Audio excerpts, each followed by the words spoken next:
안녕하세요. 한 달간의 독서를 정리하는 시간입니다. 올해에는 더위가 좀 이르게 시작돼서 그런지 6월 독서가 아니라 7월 독서를 정리하는 기분인데요. 그래서 왠지 더 여름에 잘 어울리는 책들을 엄선해서 소개해드리는 것 같은 뿌듯한 기분이 벌써부터 듭니다. 자, 그러면 시원한 수박과 캔맥주를 상상하시면서 요번 달 독서 한번 들어보실까요? 여름에 어울리는 책 첫 번째는요. 왠지 여름 하면 편의점에서 시원하게 톡 하는 친구랑 막 수다 떠는 느낌이 딱 어울리잖아요. 그 느낌으로 재밌게 읽으실 수 있는 책입니다. 잘 지내나요 서른이라는 책이고 왠지 정감 가는 그림과 글이 들어있는데요. 30대가 되면서 사실 아무리 출생률 낮다고 그래도 다들 막 결혼도 하고 애도 낳고 하잖아요. 그럼 정말 달라질 것 같은데도 공감되는 면들이 꼭 하나씩 있더라고요. 저도 그런 점을 발견을 하는데 20대 때는 유행하는 게 뭐지? 이러면서 영화 드라마 찾아봤던 것 같은데 요즘에는 우울할 때는 딱 요걸 찾아보고 싶고 내가 뭔가 그리워하는 시간을 만나보고 싶을 때 이런 걸 찾아봐요.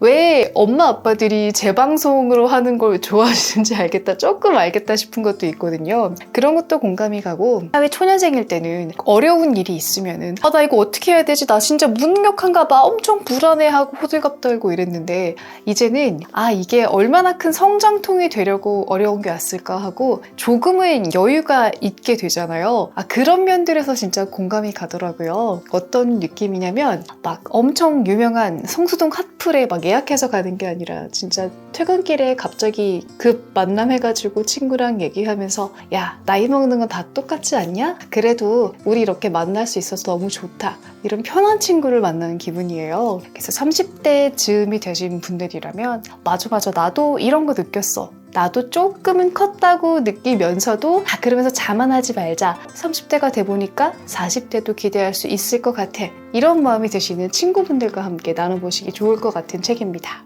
여름밤에 어울리는 편한 휴식 같은 책이 있었다면 여름밤을 뜨겁게 달궈줄 마라맛 스릴러 소설도 여름에 빠질 수 없는 요소 아니겠습니까? 아이가 없는 집이라는 책을 읽어봤는데요. 스웨덴의 유명한 작가님들이 쓰신 책이라고 합니다. 스웨덴이라서 그런지 벌써 재벌이 목재 산업으로 재벌이 됐다는 게 굉장히 분기럽스럽죠. 이야기는 굉장히 술술 넘어가는 편입니다. 근데 흥미진진하고 자극적인 요소도 적절히 들어가 있는데 제 취향 100%라고는 말씀드릴 수 없겠지만 이게 어떤 분들에게는 굉장히 좋아하는 취향으로 될 수 있을 것 같아서 그 지점을 말씀드리려고요. 이야기가 빠르게 흘러가요. 어떻게 되는 거지 궁금합니다. 이게 시리즈물이잖아요. 근데 주인공이 되는 여성 탐정이 제가 좋아하는 성격이 아니어가지고 조금 답답한 느낌이 들었고 또 스포일러가 될 수 있어서 자세하게 얘기를 하면 안 되겠지만 견고하지 않은 건 아닌데 개운하지 않은 느낌을 주는 요소가 들어있을 수 있어서 그래서 저는 조금 매력을 덜 느꼈지만 어떤 분들에게는 굉장히 재미있게 읽힐 수도 있는 그런 책이 되겠습니다. 그리고 지금 도서관에 반납을 해서 그런데 지난달부터 해리포터 시리즈를 굉장히 열심히 읽고 있죠. 지금 13권까지 다 읽고 반납을 했습니다. 처음에는 40대로 시작을 했는데 막 56살인가 그래요. 처음에는 삐삐 차고 다녔던 분이 이제는 막 이메일로 뭐 보내는 법 몰라서 조금 눈치 보고 있고 이런 게 있습니다. 어떤 분이 댓글로 해리포터 시리즈 계속 보다 보면 우울해진다라고 말씀을 하셨는데 사실 그럴 수밖에 없는 게 인물이 성장하는 느낌이 있는 것도 아니고 좀 씁쓸한 면과 도시의 어두운 범죄들이 나오다 보니까 그런 면은 없지 않아 있어요. 그래서 저도 좀 다른 밝은 책들을 같이 읽으면서 그런 것들을 상쇄하고 있습니다. 이 시리즈가 끝나면 다른 시리즈를 시작할지 아니면은 좀 독특한 나라의 스릴러들을 읽어볼지 생각을 하고 있는데 여러분들이 광고를 많이 보셨거나 이 책 좀 궁금하다 싶었던 스릴러 시리즈나 책들이 있으면 한번 댓글로 남겨주세요. 과연 재미있을지 아닐지를 한번 다음 달 정리해서 말씀드릴 수 있을 것 같습니다.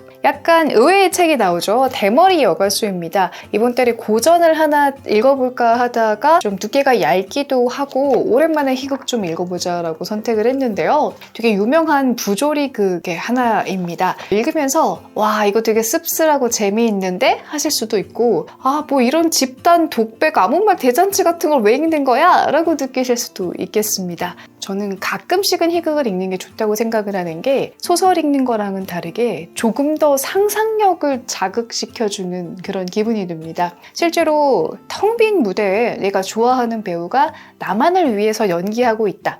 생각을 하면서 읽으셔도 좋고요. 딱 대사만 있는데 그 안에 어떤 감정이 담겨 있을까를 나만의 상상을 조금 더 풍성하게 만들어낼 수 있는 그런 재미가 있거든요. 근데 사실 첫 번째로 나오는 작품은 대머리 여가수는 진짜 이게 좀 뭐지? 현대인들을 이렇게 보여주는 건 알겠는데 조금 당황스럽긴 했고, 저는 두 번째 작품이 굉장히 강렬하고 재미있었습니다. 그리고 해리포쉬를 막 한 달에 막 4-5권씩 몇 권 읽은 거야. 한 6권 읽은 것 같은데, 그러다 보니까 좀 너무 진지하고 공부하는 책을 안 읽은 건가 해가지고 또 중간에 넣은 건데요. 이건 센스 앤 넌센스라는 책입니다. 진화에 대한 책이에요. 원래는 따로 이 책을 소개하려고 했는데 만드는 노고에 비해 조회수가 너무 안 나올 것 같아서 이거 만들까 말까 고민만 하다가 조금 시간이 흘렀어요. 진화에 관련된 학문은 어떠한 세부 학문이 있고 그것들이 어떤 흐름 속에서 연구가 됐고 이 학문은 어떤 논란이 있었고 비평을 받았는지 비난을 받았는지 그리고 앞으로의 진화론은 어떤 식으로 연구를 해나갈지 이런 내용이 들어 있습니다. 이 책을 읽게 된 이유는 사실 진화 심리학이요. 그냥 들을 때는 막 흥미롭고 재밌잖아요. 사람의 숨겨진 행동과 마음을 막 지난 역사 속에서 진화 속에서 알려주는 것 같고, 근데 또 이게 흥미로워서 책을 읽거나 몇 개를 찾아보다 보면 이게 맞나? 이 연결고리가 진짜로 맞는 건가? 막 이런 의문도 생겨요. 그래서 진화와 심리학에 관련된 이야기를 좀 읽어보고 싶어서 고른 책이었어요. 다 읽고 굉장히 유익하다라고 생각은 했지만 이거는 교양과학서가 아니라 과학자가 최대한 쉽게 쓰려고 노력은 했으나 약간 논문 같은 느낌이 들 수밖에 없는 책입니다. 그런 거 있잖아요. 이 단어의 정의는 여기에서는 이런 걸로 한정하기로 한다. 여기에 대한 내용은 추후에 나올 몇 장과 몇 장에서 다룰 것이다. 이런 식으로 전개돼가지고 제가 좀 좋아하는 조금 쉽게 쓰는 교양과학서들 있잖아요. 그런 것들보다는 좀 딱딱하게 읽히는 느낌이라서 읽는데 시간도 조금 걸렸습니다. 근데 진화와 유전학에 대한 호기심이 생겼을 때 한 번쯤 읽어보기 좋은 내용인 것 같아요. 마냥 비판하거나 비난하지도 않고 이러한 갈래가 있다라고 소개해주는 그런 내용입니다. 1년 이내에 읽었던 책들 중에 초파리는 왜 초파리고 인간은 인간인가, 생명을 묻다, 그리고 위어드 이런 책들을 보면은 대체 인류가 어떤 식으로 변화한 거고 이건 어떤 거를 본성과 양육 논쟁에서 이 어디로 집중을 해서 생각을 할 수 있을까, 이런 호기심을 계속해서 자극해주는 책이었거든요. 그래서 조금 딱딱하고 어렵게 느껴지기는 하지만 그래도 이 학문 자체에 대해서 좀 더 정리된 그런 내용을 배울 수 있어서 좋았던 것 같습니다. 어려운 얘기 했다고 다들 나가시는 거 아니죠? 다시 소설 얘기할 테니까 집중하시기 바랍니다. 아주 오래전에, 그러니까 일제강점기 한국전쟁 즈음의 한국을 배경으로 한 소설을 2권을 읽었는데요. 생존자와 쓰는 여자 자키입니다. 이 생존자는요, 이창래 작가님의 책이에요. 타국에서의 1년을 재밌게 읽어서 이 작가님 한 번 더 읽어보고 싶다라는 마음이 들어서 중고책으로 샀는데요. 그 라디오 대본을 준비할 때 6.25에 관련된 책을 찾아보다 마침 이 책과도 연관이 있어서 읽게 되었습니다. 한국 전쟁 때 만나게 된 한국인 소녀와 미국 군인으로 왔던 사람이 인연을 맺어요. 그러다가 한국 전쟁이 끝난 후에 둘이 같이 부부로서 미국에 갔지만 헤어지게 됩니다. 그래서 각자의 삶을 살다가 어떤 사건을 계기로 해서 서로가 이제 다시 어떤, 스포하지 않으니까 어렵네, 다시 한번 어떤 여정을 같이 하게 되는 구성입니다. 이 이창래 작가님은요, 김영하 작가님 같은 느낌이에요. 폭력이나 그런 선정적이라고 말해야 되나요? 자극적인 면들을 통해서 인간의 본성을 드러내고 전쟁이나 그런 자극적인 일을 통해서 사람들의 여러 가지 감정과 그런 골짜기를 잘 보여주는 편입니다. 이야기도 흥미롭게 흘러가죠. 근데 저 개인적으로는 타국에서의 1년이 조금 더 저랑 잘 맞았던 것 같아요. 잔인하게 고문을 하는 장면이라던가 이런 것들이 자극의 정도가 굉장히 커서 좀 읽으면서 쉬어가면서 읽어야 했던 책입니다. 그래도 굉장히 강렬했던 것 같아요. 이 작가님의 다른 책도 나중에 한번 읽어봐야지 하는 생각이 듭니다. 참 기구한 운명을 가진 사람들에게서 폭발적인 감정과 이런 것들을 왔다 갔다 하는 다양한 재미가 있어요. 그리고 이 책은 이름부터 굉장히 매력적이죠. 자키, 쓰는 여자. 이거는 일제강점기 시대부터 시작을 해서 3명의 글을 쓰는 여성들의 이야기가 펼쳐집니다. 그래서 지금 현재 시점에서 어떤 글을 쓰는 여성이 과거에 어떤 남성이 썼던 글, 고문서를 가지고 복원을 하면서 어떤 이야기를 만나게 되는 그런 구성이에요. 처음에 보다 보면은 진짜 망나니 같은데 가부장적인 사람들 때문에 짜증나고 막 화나고 대체 왜 이러는 거야 싶다가도 또 시대적인 한계를 극복하고 맞서 싸우려는, 그래서 어떻게든 자신의 글을 쓰려는 여성들의 그 모습이 멋있어서 계속 보게도 됩니다. 줄거리도 줄거리인데요. 굉장히 고상한 단어의 맛을 느낄 수 있습니다. 흥미 위주의 책이라기보다는 조금 진중하게 읽어야 되는 그런 책이라고 말씀을 드릴 수 있겠네요. 그리고 이번 달에는 원서도 조금씩 건드렸는데, 먼저 줄리언 반스의 엘리자베스 핀치라는 책입니다. 이거는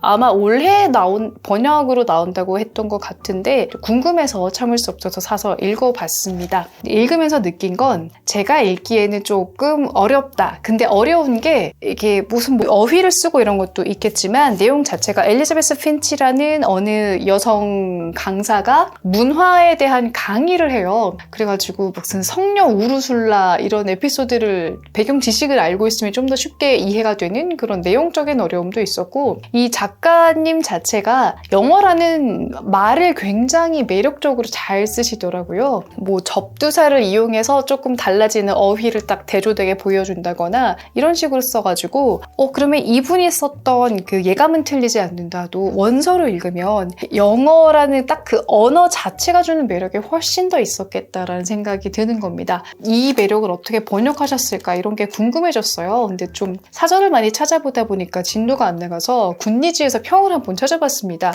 근데 한 중간 부분 이후로는 되게 지루하다라는 평이 또 있는 거예요.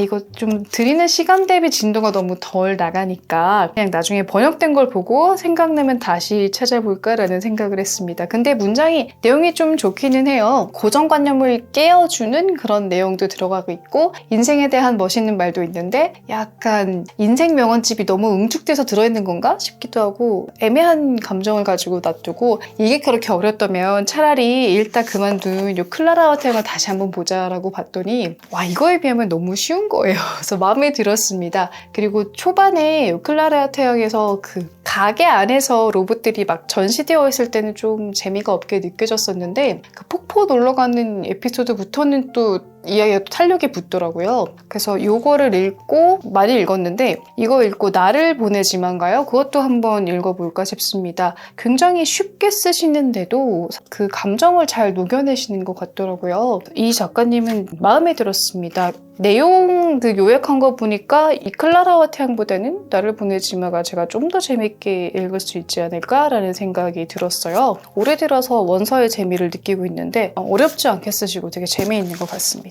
그리고 다른 책들은 조금씩 읽었는데 이거는 사실 이 책을 받았거든요. 이 켈 선생 부분의 심리 상담 이런 내용인데요. 근데 저는 인스타 무물에 별로 흥미를 못 느끼는 사람이라 그런지 이전 책이 더 좋았습니다. 제가 심리학 책 그렇게 안 좋아하거든요. 이 책은 괜찮다고 생각했습니다. 제가 진짜로 위로를 받는 것 같고 적당히 흥미롭고, 이 책을 받았는데 사실은 이전 책이 더 좋았다라고 말씀을 드려야 될 것 같네요. 이렇게 이번 달 독서 정리를 해봤어요. 이제 7월 달에는 서울국제도서관에서 사온 책들을 좀 읽어야 될 것 같고, 또 요거처럼 여러분들께 소개하고 싶었는데 망설였던, 조금 흥미는 떨어지지만 뭐 지적인 허세를 채워준다거나 제가 궁금했던 테마들에 대한 영상도 만들어 볼까 합니다. 책을 소개하고 있지만 그래도 가끔씩 제 생각 이야기하는 영상 찍을 때도 있잖아요. 책 말고 책과 관련된 무엇 혹은 그냥 저의 생각들, 이런 영상들도 가끔씩 올리고 있는데